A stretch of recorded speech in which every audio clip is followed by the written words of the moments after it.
కమ్సే come దీనన్నా use చేయి. CM post ఎట్లా use చేయాలో ప్రజల కోసం.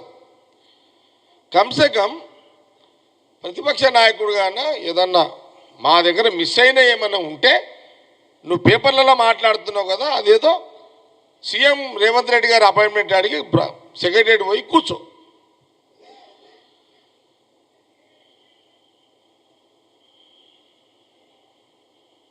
ఎందుకు ఇవన్నీ చెప్పాల్సి వస్తుందంటే పదే పదే కేసీఆర్ గారు, కేటీఆర్ గారు, హరీష్ గారు మీడియాలో మాట్లాడుతున్నారు కాబట్టి కొంత స్పష్టత ఇవ్వాలి. కాబట్టి మీడియాలో వాళ్ళు మాట్లాడుతున్నారు, ప్రజలకు స్పష్టత ఇవ్వాలి. ప్రతిపక్ష నాయకుడికి ముఖ్యమంత్రి గారు సెక్రటరీ దర్వాజాలు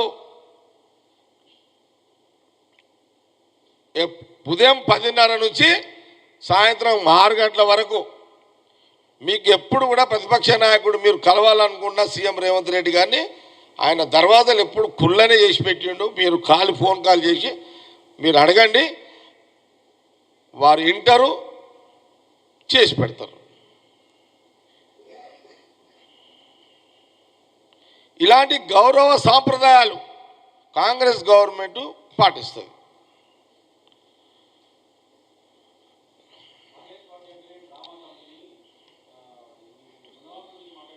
ప్రశ్న లాస్ట్కి ఇంకా కాలేదు అది. ఇంకా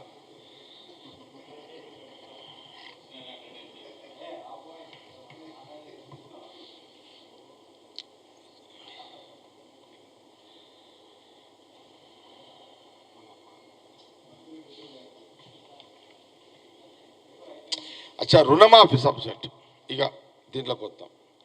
నేను కొంత క్లారిటీ ఇచ్చేస్తాను మీకు. దీంట్లో రుణమాఫీ సోనియా గాంధీ, రాహుల్ గాంధీ, ఖార్గే గారి కాంగ్రెస్ పార్టీ నాయకత్వంలో ఆ రోజు వరంగల్ డిక్లరేషన్లో రాహుల్ గాంధీ గారు ఒకే మాట, ఎన్నికలకు 6 నెలల ముందు 8 నెలల ముందు మాట చెప్పారు.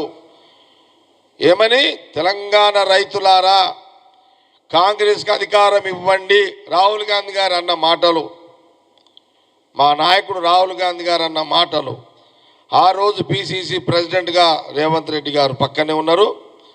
తెలంగాణ ప్రజలారా, వరంగల్ సభలో రైతులారా మీరు 2 లక్షల రుణమాఫీ ఒకే కిస్తుల మాఫీ చేస్తాము, మాకు అధికారం ఇవ్వండి, కాంగ్రెస్ తెలంగాణ ముఖ్యమంత్రికి అవకాశం ఇవ్వండి అన్న మాటకు తెలంగాణ రైతులు ఇచ్చిన అవకాశంలో భాగమే ముఖ్యమంత్రి సోనియా గాంధీ, రాహుల్ గాంధీ గారు, ఖార్గే గారు రేవంత్ రెడ్డి ముఖ్యమంత్రి చేసిన వెంటనే 2 లక్షల రుణమాఫీకి సంబంధించిన ప్రక్రియ మొదలయ్యి క్యాబినెట్ మీటింగ్ పెట్టుకొని 31,000 కోట్ల రూపాయలు ఆమోదం చేసుకొని నిధులు లేకపోతే గత ప్రభుత్వాన్ని తప్పిదాల వల్ల నిధులు లేకపోతే నిధులు సమకూర్చుకునే దాంట్లో 18,000 కోట్ల రూపాయలు, 1,00,000 2 లక్షల రూపాయలు పూర్తి చేయడం జరిగింది.